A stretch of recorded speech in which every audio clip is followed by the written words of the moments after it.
Hello everyone, I'm here with Michael Riccio. He was a sergeant with the Florida Department of Corrections. He's an Army veteran, 13 years in law enforcement. He's running for Florida House 28. And today I want to talk to him about corruptions and cover-ups in our Florida prison system. Thank you for being here today and talking about this very touchy subject that a lot of people are scared to talk about. Yeah, they are. Because of the recent honest, hardworking officers who have reported some of these crimes of prison staff, fellow officers who are doing things they should not be doing, and they're reporting these incidents and they're being retaliated against. Right now we know Sergeant Mark Caruso has an attorney.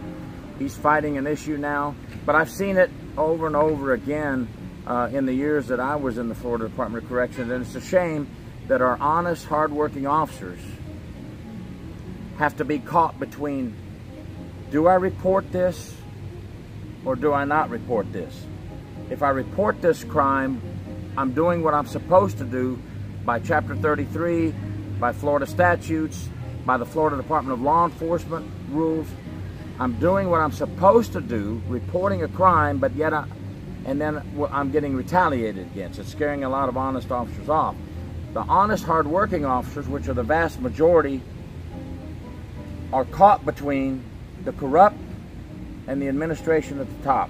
Because the administration don't want to look bad. They don't want to look bad. They don't want to look bad. And with that said, I want to hear your experience on why the administration doesn't want to look bad, things you've seen, and I'll leave it for you now.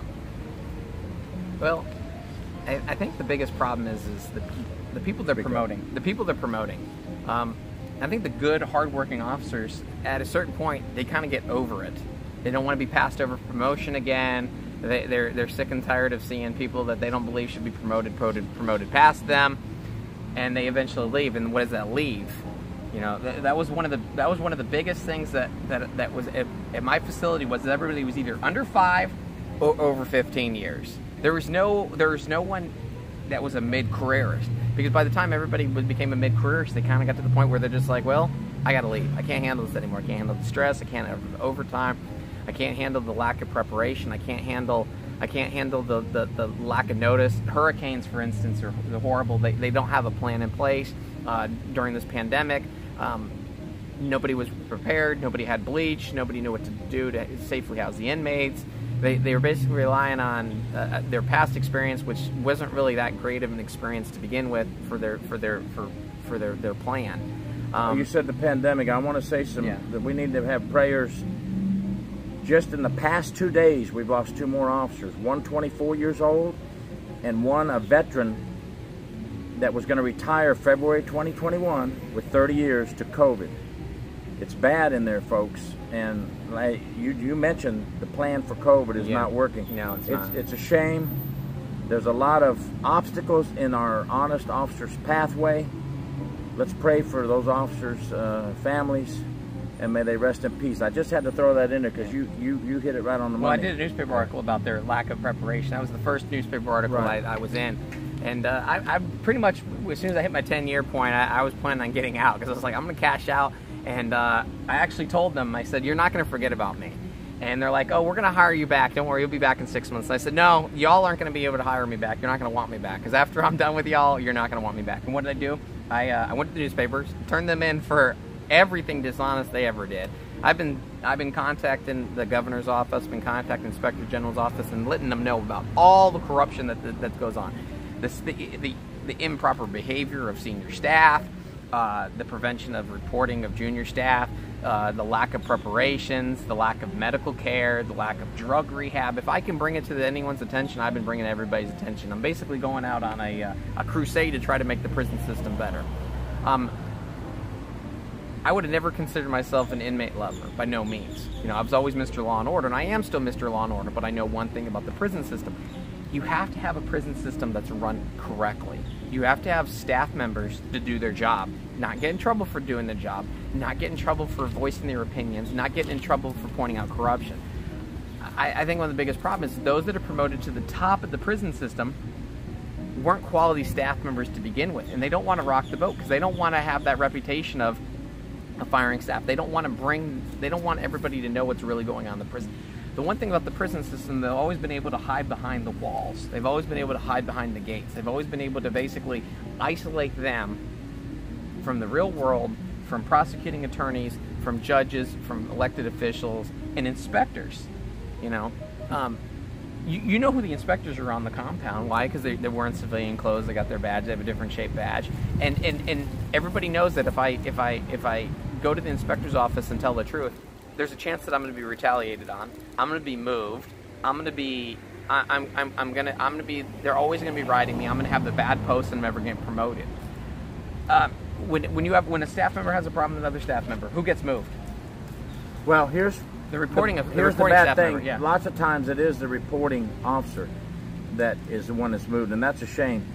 I want to say that you mentioned inmate lover, and that's the truth. What he said. You're not an inmate lover when you want to do your job correctly.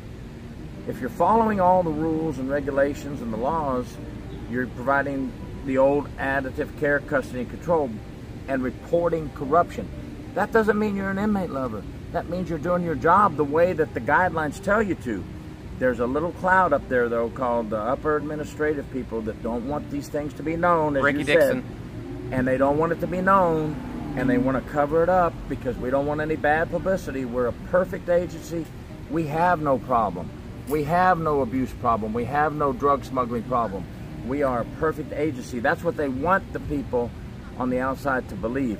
And up until 2006, when Crosby took over, who went to prison, by the way, for 8 years. Yep, he did.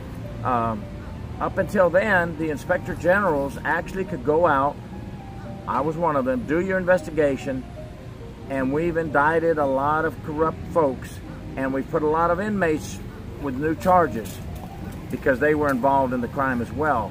Why has that stopped after Secretary Crosby came in till now, 2020? Why has that stopped? Well, they don't want the notoriety of criminal activity. They don't want to cause they don't want to have the prison actually be part of the uniform crime reports. And they have prosecutors that don't want to prosecute the officers. One thing about the officers is they've never been in trouble before. And the one problem with the prison system is it operates on a point system. Right. So you got a corrupt officer who does all kinds of criminal activities, and they don't go to prison or they don't go to jail for it. They get probation or they get nothing happen to them because they haven't committed enough crime. And you have to have officers get in trouble once in a while, because if they don't get in trouble, they're going to continue their bad behavior. I mean, I'm not trying to say that officers are bad. I'm not saying that. I was a good officer. I know a lot of good officers. But for too long, good staff members have gotten in trouble. For too long, good supervisors have gotten in trouble. And for too long, good officers and good supervisors have gotten in trouble because they have what? They've taken the punishment. They've got themselves in trouble trying to protect their staff members or protect the senior staff members. Great supervisors will try to do the right thing, and then they'll be shut down sometimes by administration. And Look, they'll never get promoted. When we're talking here, folks, we're not talking about every single person. Okay, you have to remember, the bad apples is what we're talking about. Okay. The honest officers are caught between a sandwich here, and that has to change, because we're not going to see people retiring with 25, 30, and 35 years in the future as we used to see. Oh, I got out at 10. Because people are leaving now when they see these things happening. And the prison system's not prepared for anything. Their plans aren't thinking. You know, I've seen staff members get in trouble for things that they shouldn't have gotten in trouble for, and I've seen staff members walk away free and clear for things that they should have gotten in trouble with. You know, the cameras. We have cameras in the facilities. I think we need more cameras, and we need more. We need more monitoring. We need more elected officials. We need to have tour groups come in there. We need to make the prisons. Nobody wants to fund the prison system because they don't know what it's really like. Nobody wants to put money into the prison system because they don't understand it. They don't care about it. If the public doesn't know how the prison system is being run, or how poorly being run, or how run down it is, we're not going to want to put any money into it. We need to get elected officials to go to the prisons. We need to get ordinary citizens to go to the prisons. And how many times have you seen it wherever we bring a tour group in, what do?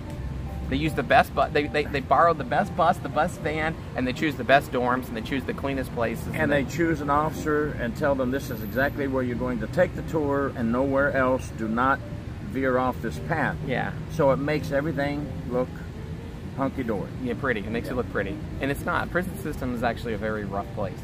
But it doesn't have to be that rough. Are you familiar with the Norwegian prison study?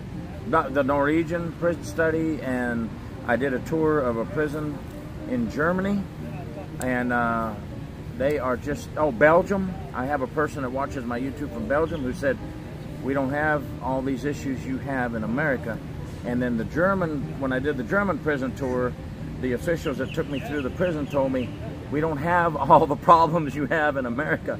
So every time I talk to these people in other countries, these prison officials, and officers now, not just officials, the officers that work in these countries, they say we don't have the problems you have in America. I mean, the problem is in America is you don't have to have an education to get promoted. You don't have to have an education to get hired. And we hire people, you know, how many times have you heard, well, you know, I've heard a couple wardens say that, well, all I got's a GED. Well, with experience and with education, you have more open-minded staff. You have more qualified staff.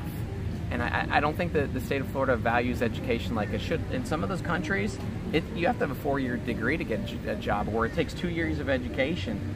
And the training is a lot longer. When I went to Germany, yeah, 2 years training, 1 year training, and then 1 year on the floor training. Now I know we had, when I moved from the state to the jail, we had 5 weeks floor training. They have a year floor training before they cut them loose and say, it's 2 years in those countries before an officer is really an officer. Yeah.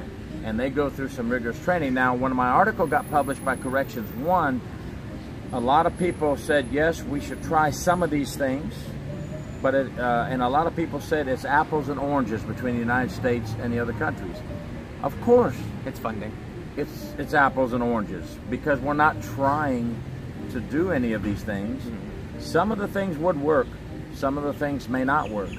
But a lot of people have that attitude. It's apples and oranges. That's crazy. We can't be like them. Why not? Because, see, with that attitude, we don't try change. We won't have change. No, we won't. If you don't have a better quality staff, you're not going to have a better quality inmate. You're not going to have a better quality prison. And funding for the education. And funding for the more programs. Training. Funding for the programs. If we don't do that, we're just stuck in a rut. And better surveillance capability and better monitoring what comes in and out of the prison system.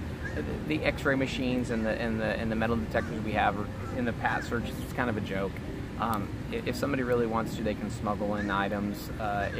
Drugs is a horrible thing to have inside the prison because, well, it changes people's mindsets. You know, it causes fights. It causes disturbances. Well, it causes death. I've always said drugs being smuggled into a prison causes danger for everyone. The inmates, the officers, the prison staff members, the prison librarian. Because when they get on the drugs and get high and they start fighting, anyone in the way is liable to get injured or killed. Mm-hmm. But why is it 2020 and I think we're having more drugs coming in now? It just seems crazy. Because the officer pay hasn't really changed. The quality of officers that are staying aren't high quality officers. We need more educated staff. We need more seasoned staff. We need quality staff to take supervisory positions. We need qualified staff that actually, you know, in the inspector's office. We need inspectors that are willing to stick their neck out and do an investigation. We need staff members that actually report. I think one of the biggest problems with staff is you do a good job, there's no reward for it. There's no reward. There's no medals. There's no pins. There's no achievement. There's no bonuses. There's nothing. So what are you left with? You're left with staff members that just basically want to, you know, the old expression used to be, do 8, hit the gate. Right, right. Yeah. And when I was a prison inspector in the prison system, and Crosby came in, if you would catch one of his officers smuggling drugs, he would, if he knew them and they were a good old boy, there's nothing he could do because it was criminal. But if he knew you were about to investigate one of his good old boys, he would try to hinder the investigation and cover it up. He took away the K-9 unit that was built by the prior Secretary of Corrections so that we could catch these drugs coming in the prison. Well, Crosby said he hated prison inspectors. Well, he hated prison inspectors because they were catching some of his friends, prison staff and friends that were doing wrong things. The only way the prison system's ever going to get better is if we bring some change to it. We need better funding, and we need better staff. And I appreciate this opportunity to talk to you. And it's a beautiful day. It's a beautiful place, and I appreciate you taking this time. And I appreciate you being here. I know I get a little excited on this topic. Well, I do this too. topic is something that I've been doing for years, saying if we bury our head in the sand and pretend our prison systems are perfect, we're never going to get it changed. No, and that's why I quit my job to run for office. And if our prison officials try to cover up what's really happening in the prisons, nothing's going to change. We're just going to keep digging a hole deeper and deeper. So it's kind of a passion of mine. I appreciate you talking about it with me. Oh, yeah. I'm Mike Rickey. I'm running for Florida House 28. Get out and vote. Know your elected officials.